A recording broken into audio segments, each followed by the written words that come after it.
Welcome. Thank you so much for joining us tonight. This is our one of our parent training sessions under Parent University. My name is Norma Barajas Ruiz. I'm Director of State and Federal Programs. And our intent is to help our parents help their children. And of course, students are always more than welcome. Grandparents, anyone who's going to be working with students while they're getting online. We welcome you here. We have got a great presentation for you tonight. First, I'd like to introduce our Coordinator of Library Media Services, Mrs. Maria Petropoulos, who's here with us today. Thank you, Mrs. Petropoulos. And then our presenter tonight, as a district, we are fortunate to have teacher librarians providing services at our campuses throughout the district. So with that, I'm going to introduce our presenter tonight, and that is Christy Mulligan. Thank you, Norma. Good evening, everyone, and welcome.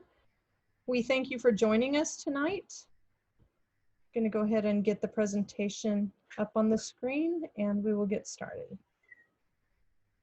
All right, as you know, the COVID-19 pandemic and everything happening this year has changed the face of education as we know it. This morning, our students started their first classes of the fall in a virtual situation. This method of instruction is new to us as educators in many ways, and it's definitely new to the students and the parents. The purpose of tonight's Parent University is to introduce you to some of the tools that your children will be using in the hopes that, as you understand them, you're able to support your kids more at home. Oops. There we go. Here I have our district's mission and vision statement. These guide and drive the decision-making efforts of the board, the administration, the teachers, and the staff. At the bottom of the screen, you will see our 3 board priorities. The board priorities focus on our students' areas of greatest need. Tonight, we meet with you in order to focus on board priority number 2, which is improving the academic achievement and social well-being of all learners. We believe that parents and educators as partners strengthens the children's education process. And so once again, we're very thankful that you are here with us tonight for that purpose. This quote is added. Go ahead and take a moment to look at it and read it to yourself. Distance learning can be very effective with our students. It can be engaging, and we encourage you as parents to help your students at home by educating yourselves about the tools and processes that we, the educators, will be using. And you're here tonight to do that. This evening, we will provide you an overview of the 5 Google tools that you see on your screen. The first of those is student email. We commonly refer to that as Gmail. We will be looking deeply at Google Classroom. This is the site where your students' work will be assigned to them, where they will interact with their classmates and teachers in question and answer comment forums, and a variety of other uses that we'll look at in a few minutes. Zoom and Google Meet are both online meeting platforms, and we will look at those briefly. And finally, we will end with the ARIES Parent Portal this evening. I know that you will have questions as the evening progresses. Please use the chat room in the box on your screen. We have an entire team behind the scenes that will be following the chats. If it's a question that can be answered conveniently and quickly, it will be answered in the chat box. At the end of each segment of the presentation, however, we'll have a question and answer time, and we will answer those that require a little bit more than a quickly typed response. Let's go ahead and get started talking about those tools. All of the tools that your child will be using and that you will be supporting them with can be found at www.google.com under the waffle. And I will use my pointer here. This yellow arrow is signifying the waffle on the screen. If you are on your computer screen and you find this shape that looks like a waffle that you would have for breakfast, that's what we're referring to. That is kind of the home for all of our tools. To access the student tools, however, you will need to be signed in to the device in question using your child's Selma Unified ID number. If you're on a personal device, you will have to sign into the personal device using that same information. This blue arrow is pointing you towards the Google sign-in icon. An icon is a term for any picture on an internet or website screen that takes you somewhere else, a link, if you will. Let's take a look at the process for signing into a personal device. You will begin by finding the sign-in icon and clicking it on your personal device, just one simple click. That will take you to the Google sign-in page, which looks like this. You will sign in using your student's Selma Unified School District ID number, followed by the extension @selmausd.org, essentially their email address. If your child's ID number was 876543, you would find this box and you would type in 876543 @selmausd.org, and you would click the next button. On the next screen, you would be asked for a password. The passwords are site specific for kindergarten through 5th grade. 6th grade and up, the passwords are a little different. To access your password, if your child does not already know it, you will need to contact your child's school. For security purposes for the district, we're not providing a list of all those district passwords tonight, but you can reach out to your child's school for their specific password. Once you've signed in and you're in your child's Gmail account, you will be able to look at the basic features of that or the more advanced features if you choose. Most of our students of 4th grade and up have used their Gmail. Our older students use their Gmail accounts quite extensively. For our very youngest students, they might not have accessed it yet, but they may still have materials in their inbox. As you can see in the picture on the left, those emails might come in the form of district announcements. I will say that anytime a teacher adds something to the Google Classroom, Google generates an email to your student's account that notifies them in Gmail that there's something new in their Google Classroom. In some instances, teachers and administrators might be sending groups of students emails with information that they need for upcoming lessons or for activities related to their campus. If you, for any reason, need to send an email or help your child send an email, you will find in your Gmail a compose button. By clicking this button, it will open the email to a screen where you can type a new email to anyone within the district. That's very basic. Again, our older students are using Gmail and they will be able to work with you on that. Are there questions at this point? There are no questions in the chat box at this time, Christy.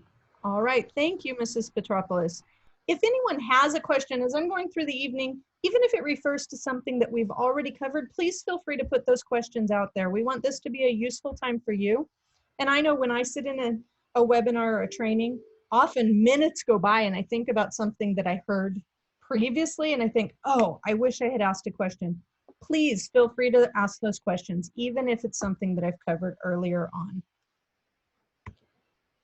Now let's go back to this Google screen and talk about those Google tools for education. A few minutes ago, I pointed out the waffle.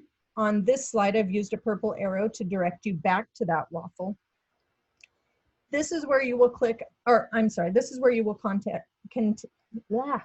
access all those other tools besides Gmail.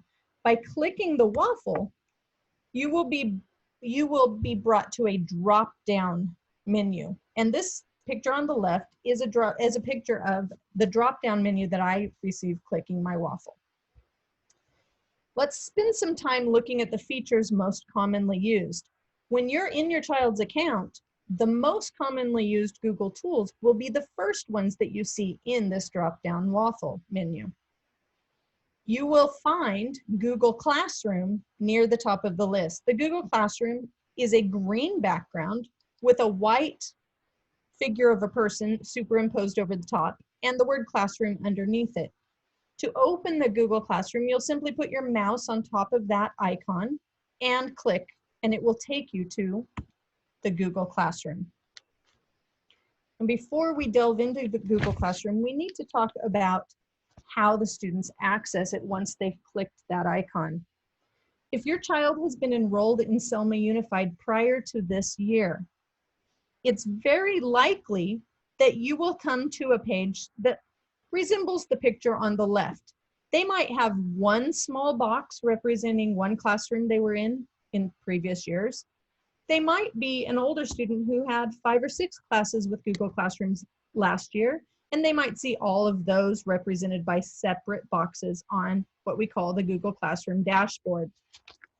If your student is a kindergarten student or is brand new to Selma Unified, when you click that classroom icon in the waffle, it will bring you to this screen, looking at the picture on the right. For security purposes, I have blacked out the box in the center, but when you come to this screen, you will see your student's name and their ID number at the center of that box. Simply click the blue button called Continue, and it will validate your Google Classroom account. For those of you who are helping your student join a Google Classroom for the very first time, I draw your attention to the plus sign in the upper right-hand corner. Our students who are returning to us and have previously used Google Classroom will also recognize this plus sign. This is the next step in joining this year's classrooms. When you click this plus sign, a simple click with your mouse brings up a message just below it. In this picture, number 1, you see the words join class. You, helping your student or your student on their own, can click join class, which leads them to this second box. In this box, they will be asked to type a class code. You can see this here. You'll place the cursor in that box where it says class code and type in the code that you received from your child's school. Now, at this point, instruction started today, so hopefully you received letters from your school site listing the class codes for each of your children. Simply take the code from the letter, type it here, and as soon as you've typed the code in, this word join will brighten up and become an active link, and you can click join. And you have, congratulations, just entered your first Google Classroom. This screen is an enlarged view of one of those Google Classroom dashboards. On this dashboard, you can see that the student in question is enrolled in 1, 2, 3, 4 Google Classrooms. Each of these colorful banners represents a different class. This page is important because this is where your student will navigate between the classes they choose. You can also navigate by clicking on the title of a class. If you want to go into the classroom for a specific class, you can come to that box and click the name that's large on the box. For example, I'm showing you with the cursor the training classroom. To enter that Google Classroom, I'll simply put my cursor on the word training and click. Whoops.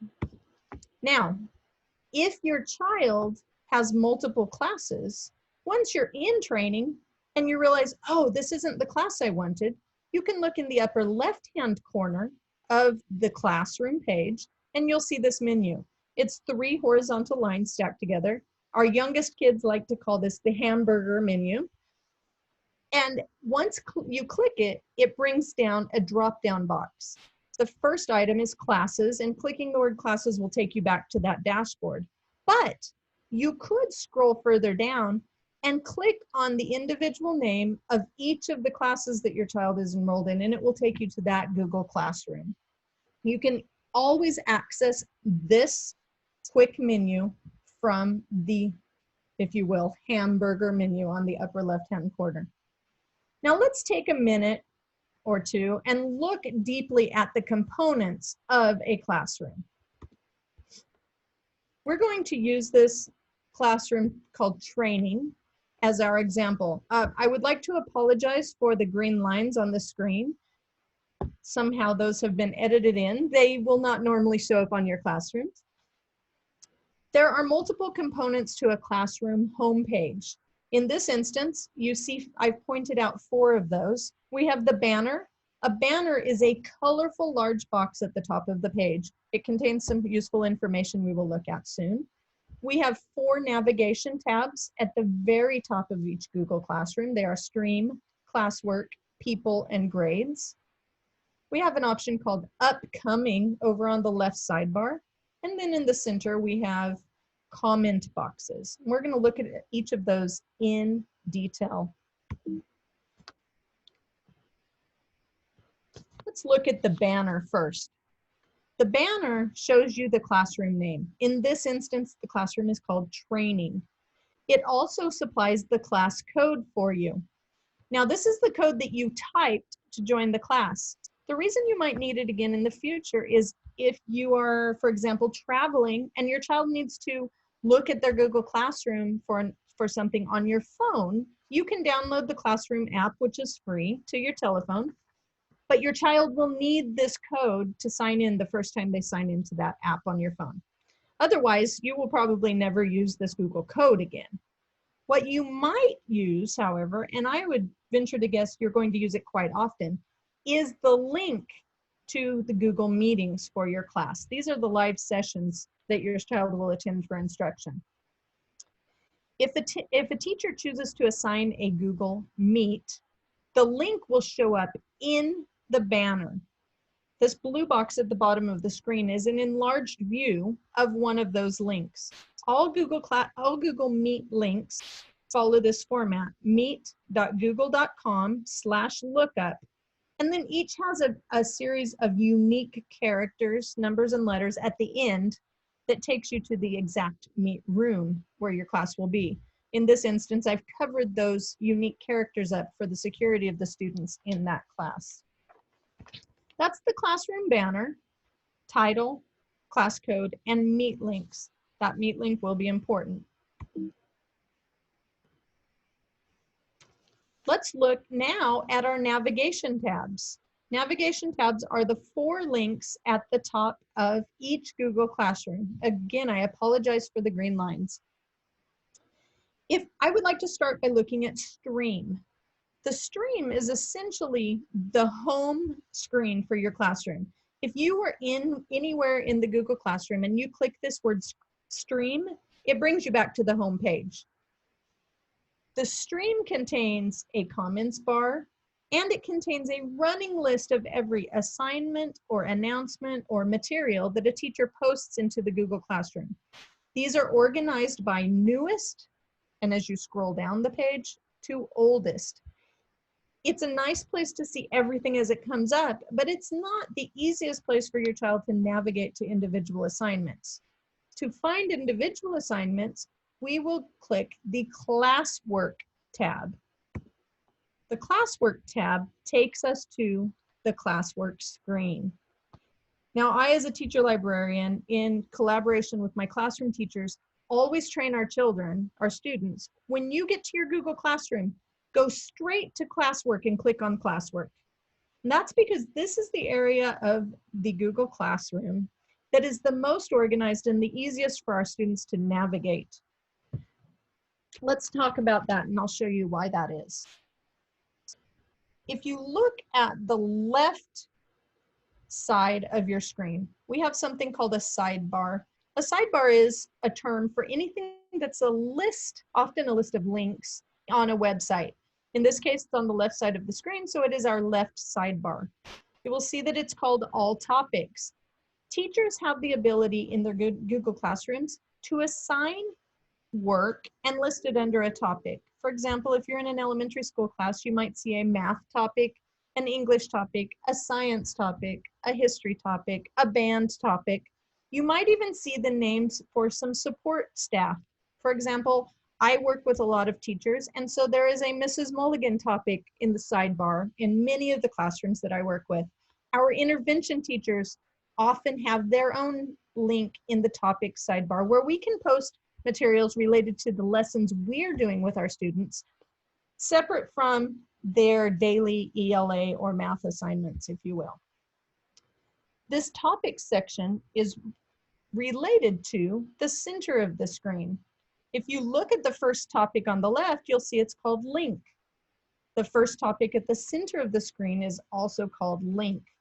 Now in this instance, there are no links to important websites posted. However, our second topic, announcements, in our example, has 4 announcements posted.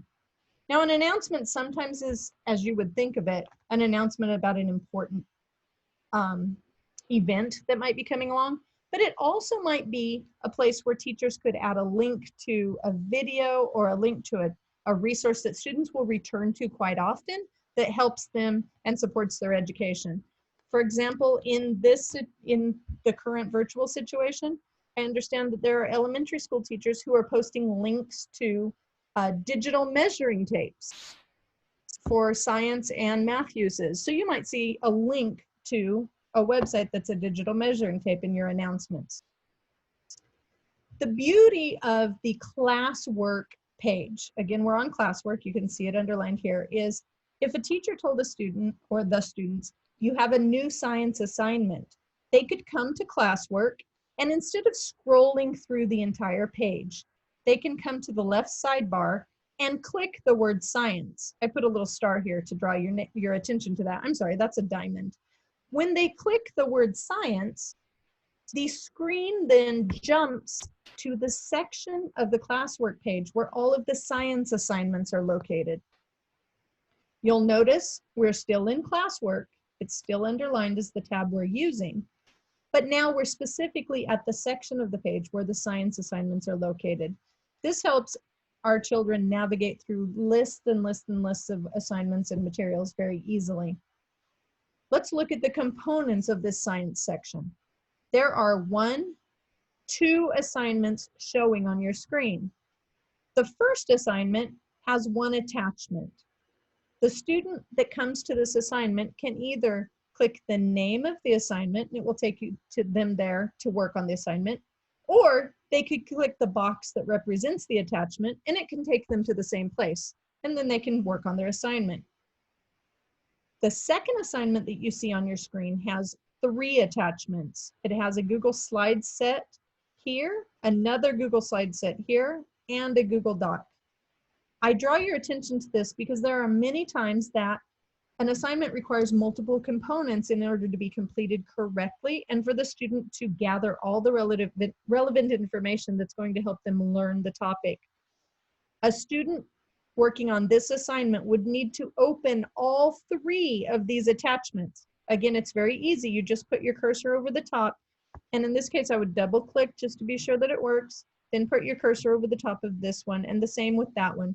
Open all 3 materials in order to accurately complete the assignment and gather all the necessary information. So when you're working with your children, make sure you look at the components of each assignment and make sure that they're noticing all the attachments. The next navigation tab is the People tab. By clicking on People, I come to this screen. This screen contains a list of all teachers who might be working in that classroom. It always starts with the name of the teacher who is the teacher of record. That's your child's classroom teacher. If there is an intervention teacher or an RSP teacher or a band teacher or a teacher librarian such as myself working in the classroom also, their names will show up in this list. The People tab also shows a list of other students enrolled in the class. At the beginning of the school year, the kids get excited to come and look at who's in my class, especially our teens, right? But beyond that, you won't be on this People tab very often at all. You will, however, focus on your Grades tab. So let's look at the navigation tab for grades. This is an example of a grades worksheet. I will point out that on this slide, you can see 2 students. When you look at your child's grades tab, you will only see your child's information. You will see your child's name and a long line of all their grades. Let's talk about what these grade components are. Each column represents an assignment. So on this screen, you can see 5 assignments in the grade book, 1, 2, 3, 4, and 5. If there are more than that in your grade book, there will be an arrow to the right that shows up here, and you merely click that and it takes you through all of the grades.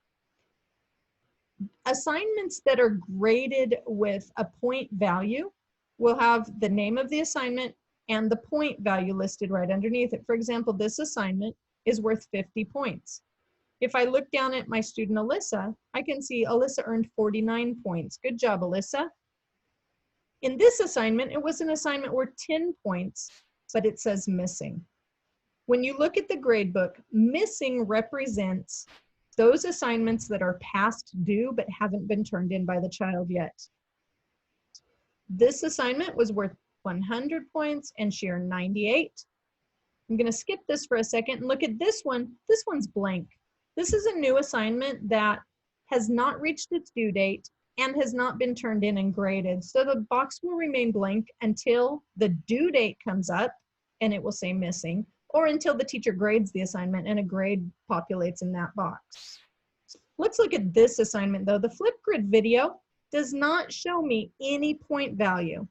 That's because this was probably an item the teacher wanted the students to look at, and then she or he kept track of the fact that the students sent a message in the comments, or the students posted something on this video page that said, I did it. And the teacher merely goes in and puts a check mark saying, okay, little Johnny has looked at the Flipgrid video. So they get a check mark representing that the task was completed, but it wasn't worth points. So that is the grade tab in your navigation bar on Google Classroom. Let's click on Stream to take us back to the Google Classroom homepage. Again, this is the same picture that we saw before, showing us the 4 components of the homepage. I would like to talk about number 3, the upcoming work box. Again, this is in the left sidebar of our homepage. When we look at this, if there is any assignment that has a due date within the coming week, it will show up in this box. This is great for students who are having a little trouble staying organized and keeping track of what's due. They will see a list in this box and they know they can just click on the assignment in this box and it will take them there to work on it because it's due nearly immediately. They can also click the words View All, and doing so will take them to this screen. I find this screen to be very useful, both as a parent and as an educator trying to keep children organized. This screen has 2 parts that are important to the students. A section at the top will say no due date. These are all of those announcements and links to websites that the student's supposed to view but don't have a due date associated with them. They show up here in this list. The even more useful portion of this screen, in my opinion, is the work in progress list at the bottom of the screen. This shows every assignment that the student has not completed, whether it's a brand newly assigned assignment or one from a week ago or even further along in the past. So the students coming to this screen can scroll down to their work in progress section and they can click on each assignment individually and go straight to the work that they have to complete. If you have a child who is in middle school or high school, they're going to have multiple classes and assignments in all of those. Coming to this screen and using the work in progress list will show them for every classroom what exactly they have to work on. Kids are great about taking notes and writing down the assignments they have to do, but this is a wonderful place that keeps it all in one compact list for them. So please encourage your children to check the work in progress list. You can check this daily, you can check it every 2 days, but I encourage you to make it a habit with your child to come and check this list so that they know exactly what they have to work on. The last thing I want to draw your attention to is this number 4. This is the comments box on the stream. You can see by the underline that we're on stream. This is essentially the home page of Google Classroom. This comments box is really important. This is a place where students can post questions to their classmates or to their teacher. They can ask for clarification about assignments they don't understand. If they're having trouble joining a meet, they could put a comment in here and the teacher will be monitoring this and can go and help them figure out what and troubleshoot what the problem is. I draw your attention to this, however, because it is our hope that you will take time to talk to your child or children about responsible use of the comments section. We want to encourage our students to collaborate. We want to encourage them to communicate with their peers and their teacher. However, if the comments being placed in this box become inappropriate in any way, it's important to be aware that your teacher has the power to turn the comments off for the entire class, for a small group of students, and even for individual students.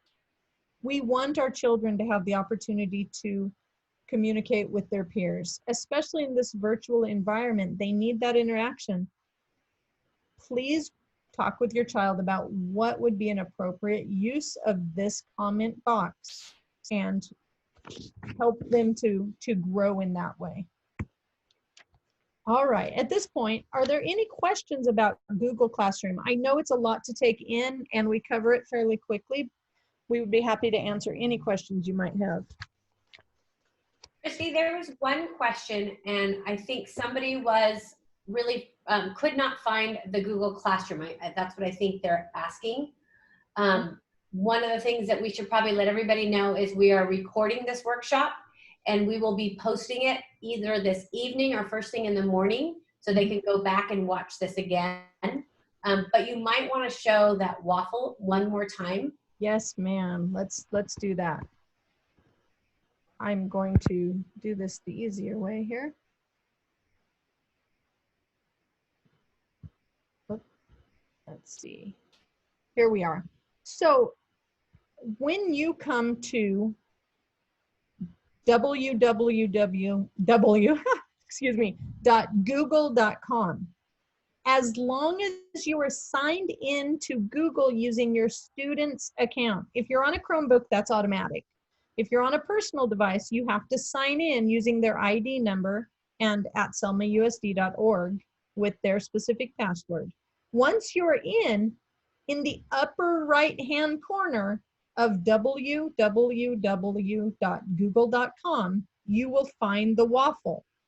Clicking on this shape will give you a drop-down box. It comes out right underneath the waffle, and you will be looking for Classroom. It is a picture. The word Classroom is below it, but it is a green background with a white outline of a person on it. Looks like an old-fashioned chalkboard is what it looks like to me. And that's where you will find the Google Classroom. When you click that, it will take you straight to the Classroom dashboard. And Christy, that's all of the questions we have right now. So we can continue. Thank you. Again, if you have questions coming up, you will have an opportunity to ask other questions or use that chat box. Let's go ahead and move on.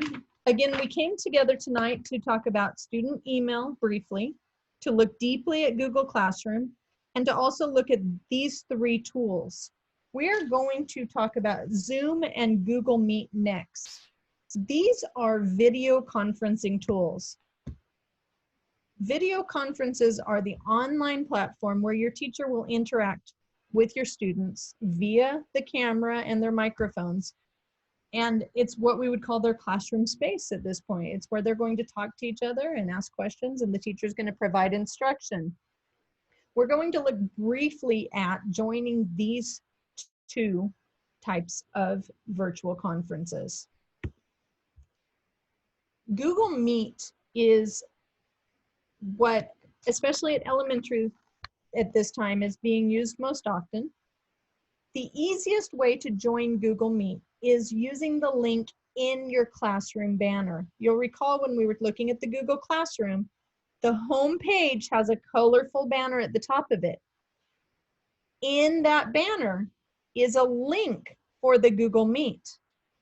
Your child, to join the Meet, simply takes their cursor and puts it over the words meet.google.com/lookup and those special characters and clicks with their mouse. That will open a new tab on their computer, and they will be in the Google Meet with their teacher.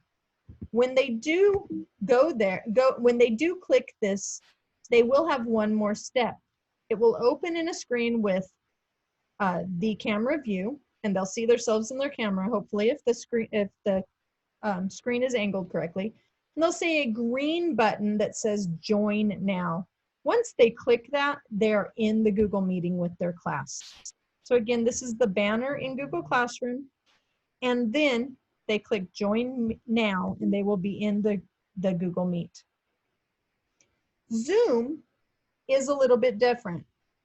Teachers who utilize Zoom as their virtual conferencing platform will upload a link in the Google Classroom, but it will show up in announcements or at the top of the stream on the homepage. It will not be in the banner. It will be in the announcements like any other assignment or link. When students click the link, it will bring them to a screen that looks like this. They will be asked to join. They will click the blue and white button that says Join, and they will be asked for a meeting code. The teacher will provide that in Google Classroom as well. When they type in the meeting code, they will click, again, a blue and white button that says Join. The final step in joining a Zoom meeting is to respond to this box that pops up. The blue button says Join with Computer Audio. When they click that button, they will be in the meeting with their class, a meeting on Zoom. Are there questions about the virtual conferencing tools? No questions, Christy. All right, thank you. Then we will look at our final tool for this evening's presentation, and that is the ARIES Parent Portal. The ARIES portal is the data management service utilized by Selma Unified. Through ARIES, our staff are able to take attendance, they can host digital gradebooks, they can communicate with parents through a tool called the ARIES Communicator System, and there are a lot of other data-related tools within ARIES that the teachers use. Parents and students can use the ARIES Parent Portal in order to check students' grades, to verify their schedules, to reply to and create and reply to messages with staff within the school district, and a few other things. We're going to look at what those components are. If you do not yet have if you do not yet have an account with ARIES Parent Portal, you will need to talk to your site because they will be providing you with the information for logging in. It is important to note that while I'm going to show you how to find ARIES Parent Portal from our websites, you can download an app from both the Apple Store and the Google Play Store, and then you can do all of these things right from your phone. Let's look at how we find the ARIES Parent Portal from our websites. All of the websites in Selma Unified are set up in a manner similar to the Selma Unified School District website. This picture at the top is a screen capture of the banner of the Selma Unified District website. And in the example, you can see that there are a variety of links. There's the home button, there's a district link, there is a parent link, there's a Board of Trustees link, and so on. At the bottom of the screen, you'll see a screen capture of the Garfield Elementary School website that shows very similar links. Home, the district has district, but the schools have an About Our School link, and here is parents. You will be using the website link for parents. By clicking on the parent link, it will take you to a website full of information that's all out there for you. Here's a picture of the Washington Elementary parent page on the website. We encourage you to visit the parent websites and take a look at all of the attachments and educate yourself about the materials the school has to offer, the various activities and regulations you will find on this page. Tonight, however, I want to draw your attention to the portal links. The portal links I have circled in red. There might be several portals available on your parent page. Tonight we're looking at the ARIES Parent Portal. To get to that portal, you'll merely click with your mouse on those words and you will be taken to the sign in page. To sign in to ARIES Parent Portal is a two-step process.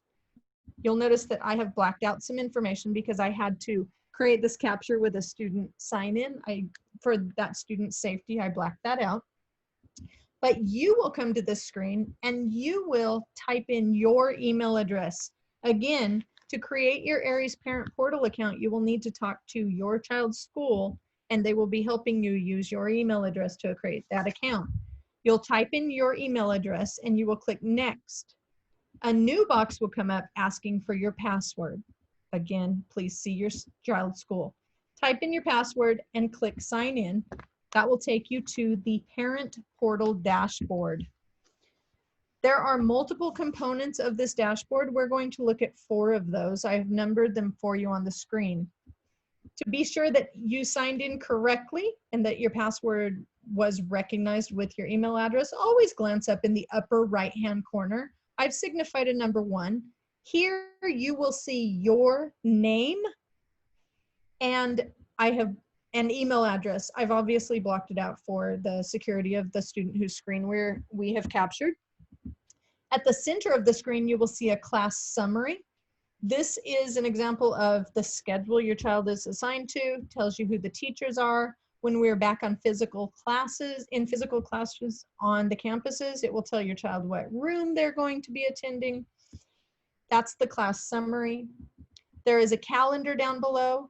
This links to your site calendar. So if there are site-specific events, for example, our back-to-school nights will be coming up, those will show up as an event on your calendar. And lastly, number 4 are the navigation buttons. These navigation buttons are links to a variety of information that the portal provides for you.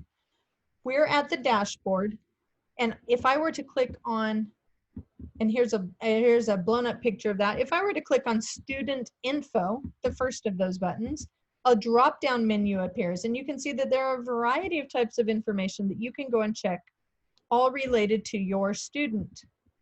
Attendance is, much as you can imagine, a list of your students' absences and tardies and the number of days that they were present.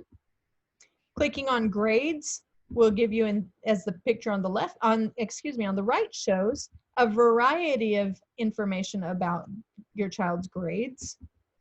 Medical is a link that I suggest you go and check. This is a place where the district houses information that we know about your child's medical condition. For example, those students who have asthma, that will be listed under their medical link. If a child has a doctor's prescription that they have to take at school for any reason, it's required that that information goes under medical. I strongly encourage you as parents and caregivers to sign into Parent Portal and double check this information. In the event of an emergency at school, we want to have the most up-to-date information about your child's medical situation so that we can make sure they receive the care that they require and need. The next option is test scores. This spring, we did not conduct the statewide tests. However, if your children have taken those tests in previous years, you can look back at their previous scores here. I do want to draw your attention to this, change student.